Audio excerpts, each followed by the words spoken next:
చేసేది. ఒక మనిషి అలాగే ఉన్నాడు. బైబిల్లో రాయబడింది, అందరిని పాపం చేసి దేవుడు అనుగ్రహించిన మహిమను పొందలేకపోతున్నారు. అందుకే అపోస్తలుడైన పౌలు ఆ గొడ్డెల్ని వేరే పదం వాడాడు. పూర్వము నేను దూషకుడను హింసకుడను. గొడ్డలే కొత్త నిబంధన పదం, అది హింసకుడను. అలాంటి గొడ్డలంతా ఉన్న మనిషి యొక్క జాతిని నీళ్ళ మీద తేలియాడ చేసి ఉపయోగకరంగా మార్చడానికి పాత నిబంధనలో ఎలీషా వచ్చినట్లు కొత్త నిబంధనలో యేసుక్రీస్తు ప్రభు అయిన పరలోకపు ఎలీషా మన దగ్గరికి వచ్చింది. మన పాపాన్ని బట్టి తేలవలసిన వాళ్ళం కాదు. ఆ సముద్రం ఏ జ్ఞాపం చేస్తుందంటే లోకానికి జ్ఞాపం చేస్తుంది. భక్తిహీనులు కదలుచున్న సముద్రమును పోలి ఉన్నారని వాక్యంలో రాయబడింది. కనుక రోమపత్రికలో చెప్పబడింది, అందరినూ పాపం చేసి దేవుడు అనుగ్రహించిన మహిమను పొందలేకపోతున్నారు. అలాంటి దేవుని యొక్క మహిమకు దూరమైపోయిన మానవుణ్ణి యేసు ప్రభువు రక్షించుట కొరకై ఆయన భూమి మీదకి దేవుడిగా దిగి వచ్చినాడు. పాపంలో కొట్టుకుపోతున్న, మునిగిపోతూ పాపంలోనే జీవిస్తున్న మానవుని రక్షించాలని దేవుని యొక్క ఉద్దేశం. వీళ్ళు చాలామందికి తెలుసు కదా. కొంతమంది అంటారు, నేనేం పాపం చేయట్లేదు, బాగున్నాను కదా అని అంటారు.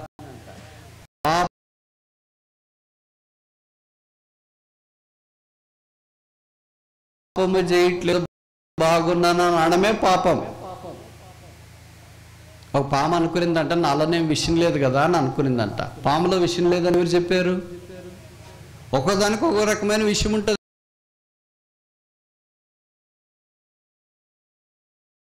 తేలిలో ఒక దగ్గర విషయం ఉంది, పాము ఒక దగ్గర విషయం ఉంది. మనిషికి కూడా అలాగే.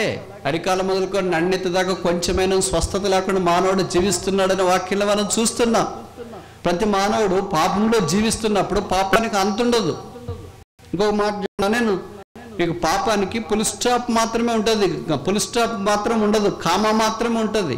ఒక పాప పని చేసిన తర్వాత కామా, మళ్ళా పుల్ స్టాప్ అనేది రాదు. ఈరోజు నేను పాపం చేశాను, ఇప్పటి నుండి చేయను అని అనుకుంటాడు. కానీ తర్వాత ఇంక దానికంటే ఎక్కువ చేస్తాడు. పాపంలో తృప్తి లేదు. అందుకనే చూడండి, మీరు చూసింటారు కదా, ఒక ప్యాకెట్ ఆడేవాడు ఒకరోజు ఆడి ఇంక ఈరోజు మానేస్తాంలే అని అనుకోడు. తను అనుకోని అలాగే వెళ్ళినా కూడా, తనకు లాభం వచ్చినా కూడా అది పోయేదాకా, అంటే నష్టపోయేదాకా అక్కడి నుండి లేయటానికి ఇష్టపడడు. అందుకనే చాలా మంది దాంట్లో పాపం యొక్క ఉచ్చులో బంధకాల్లో పడిపోయి తమ రక్షించుకోలేకపోయారు. పాప ఉచ్చులో ఉన్న మానవుని, బంధకాల్లో ఉన్న మానవుని రక్షించుట కొరకే యేసు ప్రభువు వచ్చినాడు. పాపానికి చాలా శక్తి ఉంది. పాపము మానవ యొక్క శక్తి అలాంటిదో పాపానికి కూడా అలాంటి శక్తి ఉంది. అందుకే నేను ఇలాగ చెప్తే బహుశా మీలో కొంతమందికి అర్థం అవుతుందో కాదో తెలియదు. Sin is directly proportional to death. Death is directly proportional to sin. Where sin increases, death increases. Sin decreases, death decreases. Sin has no full stop, it has comma. అంటే పాపం అనేది ఆగదు మనుషుడు ఈ లోకాన్ని విడిచిపెట్టేదాకా. ఆ పాపం మనిషిని బంధించినప్పుడు పరలోకంలో నుండి పాపుల రక్షకుడని యేసుప్రభు వచ్చినాడు. పాపని శిక్షించడానికి రాలేదు, పాపని క్షమించడానికి వచ్చినాడు. కానీ కొంతమంది అభిప్రాయం ఏంటంటే, నేనేం పాపం చేయలేదు కదా, బాగానే ఉన్నాను కదా, నాకు రక్షణ కావాలా, నాకు యేసుప్రభు కావాలా, నాకు పారమనసు కావాలా, నాకు పాప క్షమాపణ కావాలని తలస్తుంటారు. బైబిల్ తెలుస్తుంది, యేసు రక్తం ప్రతి పాపము నుండి మనల్ని కడిగి పవిత్రులుగా చేస్తుంది. నువ్వు ఎలాంటి వ్యక్తి అయినా సరే నీకు యేసుప్రభు అవసరం. ఆయన పాపుల రక్షకుడు, మనిషిని జీవితాన్ని మార్చేవాడు, పాపాన్ని క్షమించేవాడు, పాపిని పరిశుద్ధపరిచేవాడు, పాపిని మార్చి పరలోక రాజ్యంలో ప్రవేశపెట్టేవాడు. అది మనుషుల వల్ల కాదు, దేవుడి వల్లే సాధ్యమవుతుంది. అందుకే దేవుడు మానవుడిగా ఈ భూమి మీదకి దిగి వచ్చినాడు. ఆయన పేరే పరలోకపు ఎలీషా, యేసుక్రీస్తు ప్రభువు. ఆయన గురించి మేము ప్రకటిస్తున్నాం. పాత నిబంధనలోనైతే ఆ ఎలీషా కొరకు ఒక మేడగది, ఒక బల్ల, ఒక పీట, ఒక దీపస్తంభము, ఇంకా మాంసం, ఇవన్నీ ఏర్పాటు చేసినారు. కొత్త నిబంధనలో పరలోకపు ఎలీషాని యేసు ప్రభువు వారి భూమి మీదకి వచ్చినప్పుడు బైబిల్లో రాయబడింది, ఆయనకు సత్రములో స్థలము లేనందున ఆయనను పొత్తిగుడ్డలతో చుట్టి పశువుల తొట్టెలో పరుండబెట్టరి. పాత నిబంధనలో శునమీరాలు కనిపిస్తుంది, కొత్త నిబంధనలో మానవ జాతి అదృశ్యమైనట్లుగా అనిపిస్తుంది. పాత నిబంధనలో శునమీ వాళ్ళ భర్తతో ఈ విషయం చెప్పింది, మనం ఒక గది కడదామని. కొత్త నిబంధనలో యేసుకు స్థలం లేదు, స్థలం లేదు, స్థలం లేదని మానవ జాతి నిరాకరించింది. అయితే మన హృదయంతరంగంలో ఆ యేసు ప్రభువారు నివసించినట్లు, గది కట్టున్నట్లు, పీఠం పెట్టున్నట్లు, దీపస్తంభం ఉంచున్నట్లు, బల్ల ఉంచున్నట్లు, మంచం ఉంచున్నట్లు ఆయనే పరలోకపు ఎలీషాగా వచ్చినాడు. ఇప్పుడు గోడ మీద కాదు, అంటే భౌతికంగా గోడల మీద కట్టడం, లేకపోతే మన కొరకు కట్టడం, అవన్నీ భౌతికమైన కనిపించేది. ఆధ్యాత్మికంగా మన కొరకు మనలోనే ఆయన మేడగది కట్టాలనుకుంటున్నాడు. కింద కడితే భౌతికమైన సంగతులన్నీ ప్రవేశించే అవకాశం ఉంది. అందుకే పైన యేసు ప్రభువారు ఉండాలని కోరుతున్నాడు. ఆయన వెళ్ళక మునుపు శిష్యులతో కలిసి విందుగా ఆరగించే సమయం కూడా మేడగది మీదకి వెళ్ళి విందు ఆరగించినట్లు వాక్యాలు మనం చూస్తాం. కనుక మేడగది మనకి ఏ జ్ఞాపకం చేస్తుందంటే సాల్వేషన్, రక్షణను జ్ఞాపకం చేస్తుంది. ప్రతి మనిషి రక్షించబట్ట దేవుని యొక్క దయాపూర్వకమైన సంకల్పం. ఈ రాత్రి మీరు ప్రభువైన యేసునందు విశ్వాసం ఉంచాలని కోరబడుతున్నాం. లోకం చాలా మాయ, మోసకరమైంది. ఎలాగ జరుగుతుందో తెలియదు, ఎలాగ లోకం యొక్క పరిస్థితులు మారిపోతున్నాయో తెలియదు. మన గొంతులో ఊపిరుండగానే, కళ్ళ కనిపించేటప్పుడే, శరీరం సహకరించేటప్పుడే ఒక చిన్న విషయంలో యేసు ప్రభువా నేను పాపిని, నా పాపాలు క్షమించు, నా హృదయంలోనికి రా అని చిన్న ప్రార్థన చేస్తే యేసు ప్రభు జీవితాన్ని మారుస్తాడు, హృదయాన్ని క్షమిస్తాడు, ఆ హృదయంలోనికి ఆయన ప్రవేశిస్తాడు, పాపం అంతటిని ఆయన తీసివేస్తాడు. ఆయన పాపిని ప్రేమిస్తాడు, పాపాన్ని ద్వేషిస్తాడు. అందుకే ప్రయాసపడి భారం మోచుకుంటున్న సమస్త జనులారా నా యొద్దకు రండి అని యేసు ప్రభు వారు సెలవిచ్చినారు. నీకు, నీ ఇంటికి, నీకు కలిగినంతటికీ శుభము కలగాలని ప్రభు కోరుతున్నాడు. ఇంతదాకా ఓడిపోయావు, పతనమైపోయావు, ఎంతో సంపాదిస్తున్నావు, ఎక్కడ పోతుందో తెలియదు, ఏమో చేయాలనుకుంటున్నావు, కానీ నిరుపయోగంగా మారుతుంది. ఏదో మనసులో కావాల్సినంత భోజనం ఉంది, కుటుంబం ఉంది, ఆస్తులు ఉన్నాయి, అంతస్తులు ఉన్నాయి, పేరు ప్రఖ్యాతులు ఉంది, పని చేస్తున్నావు, కానీ హృదయంలో వెల్తి ఇవన్నీ నీకు అనిపించట్లేదా? తుడుచుకొని పోతున్నావు కదా, ఇది జీవితం ఇంతేలే, ఈ వెల్తి ఇంతేలే, ఈ అసమాధానం ఇంతేలే, ఈ పోరాటం ఇంతేలే, ఈ ఓటమి ఇంతేలే, ఈ కృంగదలు ఇంతేలే, పర్వాలేదని తుడుచుకొని పోతున్నావు. ఎంతకాలం అలాగ తుడుచుకొని పోతావా? ప్రతి జీవితానికి ఒక ముగింపు వస్తుంది. మేము ఈ మాట చెప్పి మిమ్మల్ని భయపెట్టాలని కదా, బైబిల్లో రాయబడింది, మనుషులు ఒక్కసారి మృతి పొందవాలని నియమించబడి ఉన్నది, అటు తర్వాత తీర్పు జరగను. ఇక్కడున్నంత దాకా బహుశా గంభీరంగానూ కనిపిస్తుండొచ్చు.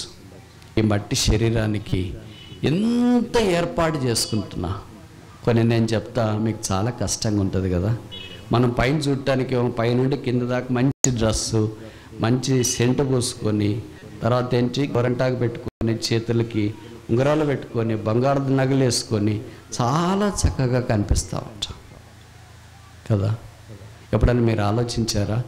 మన మాటలు అపవిత్రం, మన కళ్ళు అపవిత్రం, మన హృదయం మోసం, మనలో నుండి బయటకు వచ్చేదంత అపవిత్రం అని బైబిల్లో రాయబడింది. మీరు ఎప్పుడైనా చూసినారా? మీ ఊర్లో ఒక చిన్న ఏదైనా జంతువు, ఒక ఎద్దు ఉందనుకో, ఎప్పుడైనా అది పౌడర్ కొట్టుకునిందే, గోరంటాకు పెట్టుకునిందే, ఎప్పుడైనా అది డెకరేషన్ చేసుకునిందే? అంటే చేసుకోవడం తప్పని నేను చెప్పట్లేదు, చెప్తున్నా. ఇప్పుడు ఒకరి తర్వాత వస్తా. మనిషిని యొక్క నోరు మొదలుకొని అన్నీ అపవిత్రమే, కానీ పవిత్రుడైన దేవుడి మనిషిని ప్రేమించిన. మీరు గమనించినారా? మనిషిని యొక్క మాట అపవిత్రం, మనిషిని యొక్క మూత్రం అపవిత్రం, మనిషిని యొక్క మలము కూడా.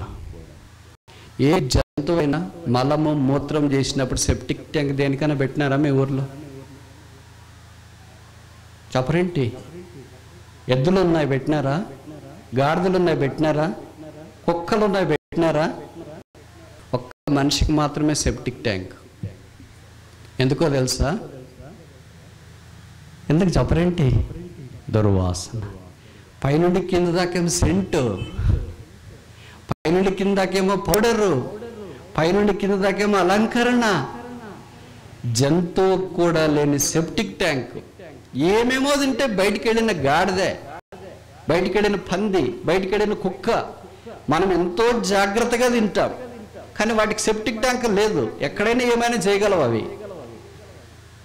కానీ మనకు మాత్రం అలాగే చేయటానికి లేదు. మనిషి అంత మలినమైపోయాడు కదా, బయటికి మాత్రం అనుకుంటున్నాడు ఏమని, అబ్బా నేను ఎంత బాగున్నాను చూడండి. నువ్వు బాగుంటే నీకు ఎందుకు సెప్టిక్ ట్యాంక్ చెప్పు? ఎందుకు దుర్వాసన ఉంది? మరి అక్కడ పక్కనంతా బయట రోడ్డు మీద తిరిగి జంతువులన్నింటికి మామూలుగా తిరుగుతున్నాయి కదా, కుక్కలు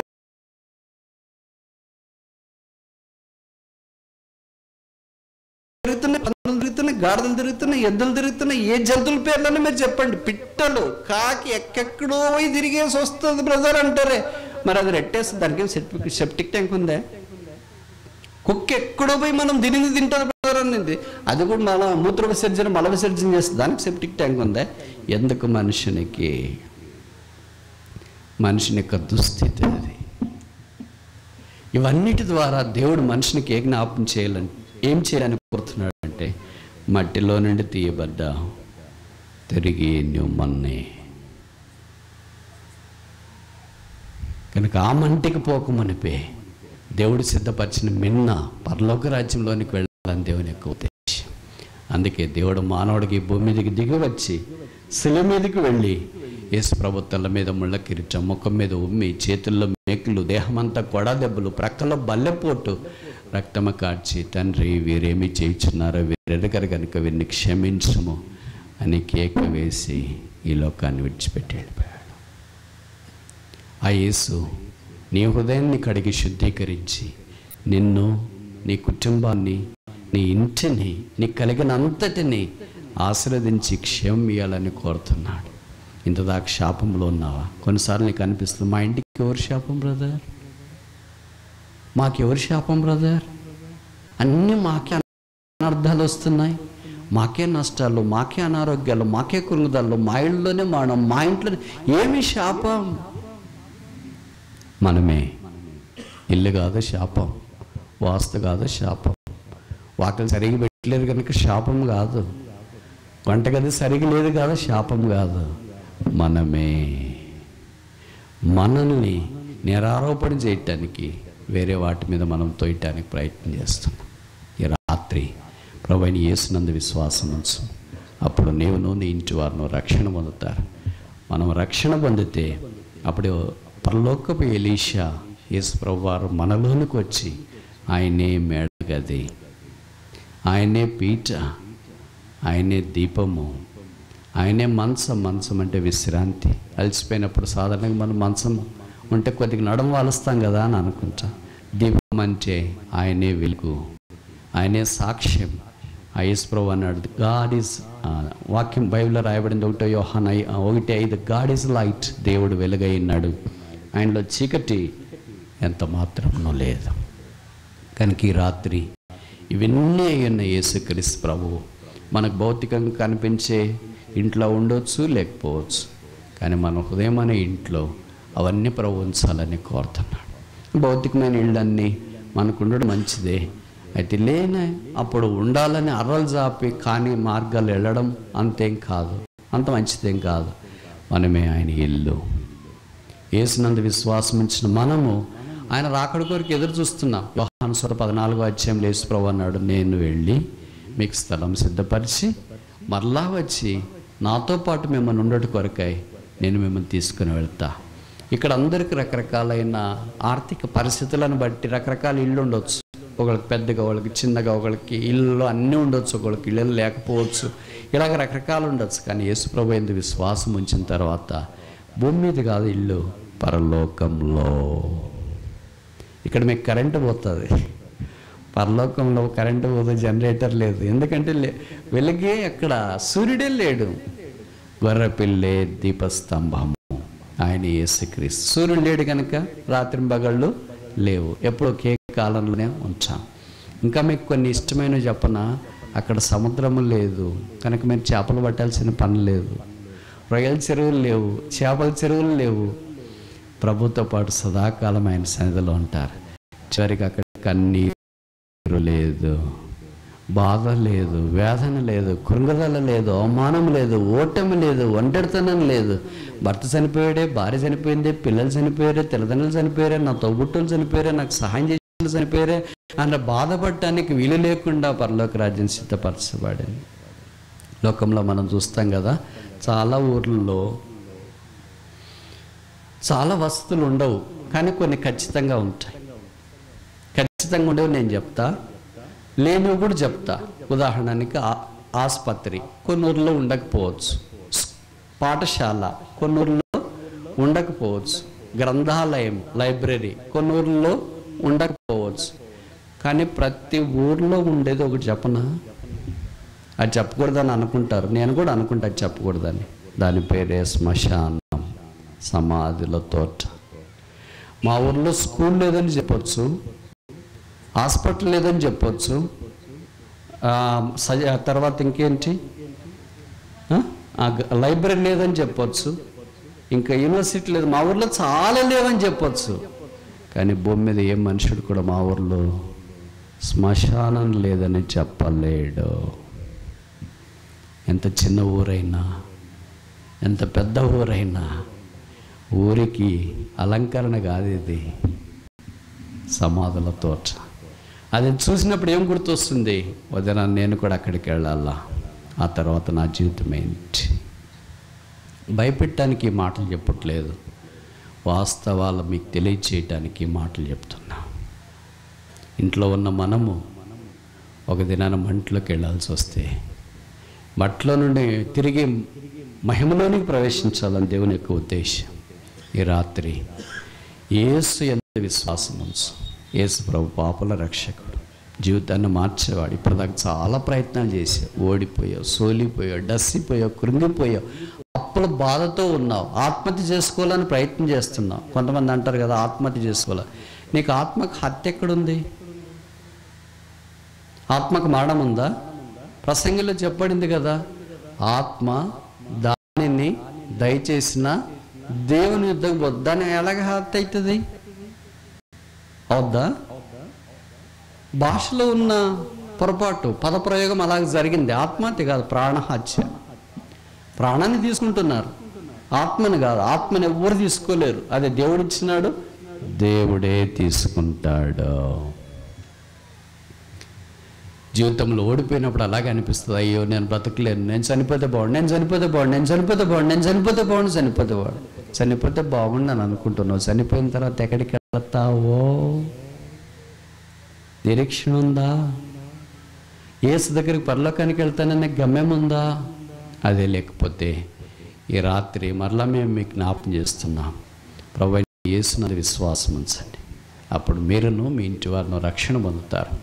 భూమి మీద దేవుడు మనకి ఇచ్చిన ఇళ్లను బట్టి, కుటుంబాలను బట్టి, పిల్లలను బట్టి, జీవితాలను బట్టి, ఇంటికి కనుకరించి సమస్తాన్ని బట్టి ప్రభువుకు స్తోత్రాలు. ఒక దినాన్ని ఇవన్నీ మనం విడిచి పరలోక రాజ్యంలో ఉంటాం. ఆయనే మన ఇల్లు, అదే మన సొంత ఇల్లు, అదే మన పరలోక రాజ్యంలో ఉండేది. ఇక్కడంతా మనం భూమి మీద పునాదులు వేస్తాం.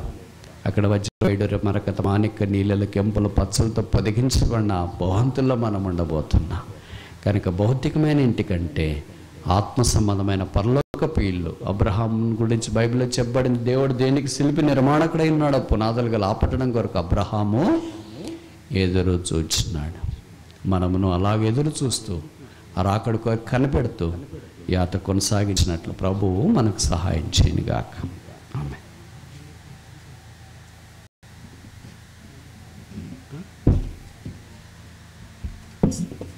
ప్రార్థన చేస్తాం. ప్రేమగల తండ్రి, యేసునాథుని నామమును బట్టి స్తోత్రాలు. మెదాసుడు జయనను బట్టి, కుటుంబాన్ని బట్టి వందనాలు. ప్రేమించి మీ వాక్యమునకు విధేయత చూపించి ఆశతో మన ఎద్దకు వచ్చిపోయేవారు దైవజనులు, దైవ సేవకులు కనుక వారికి అవసరమైన మేడగది, బల్ల, మంచము, పీట, దీపస్తంభం ఉంటే మేలని తలంచి సిద్ధపరిచిన గదిని బట్టి మీకు స్తోత్రాలు. దాని ప్రతిష్ఠిత కార్యక్రమానికి సమీప దూర ప్రాంతాల నుండి వచ్చిన వారందరిని బట్టి స్తోత్రాలు. ఈ సందర్భాన మా పరలోకపు ఎలీషా నీవే అని జ్ఞాపకం చేసినారు.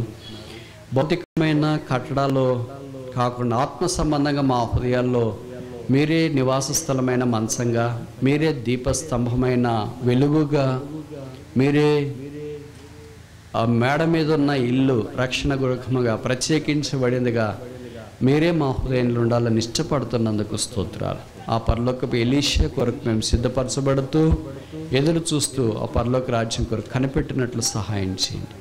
ఎవరైతే ఇంకా రక్షణ పొందలేదో వారు మీ యందు విశ్వాసం ఉంచి రక్షణ పొందనట్లుగా చేయవలసిందిగా మేము ప్రార్థన చేస్తున్నాం. మా సమయాన్ని మీరు దీవించి పెట్టండి.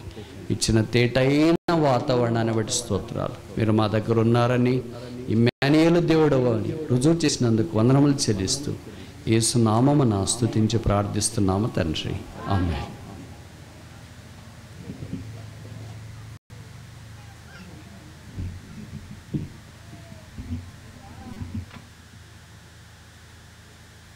ఈ సమయంలో ఒక పాట పాడుకుంటాం, 2 వచనాలు మాత్రం పాడుకుంటాం.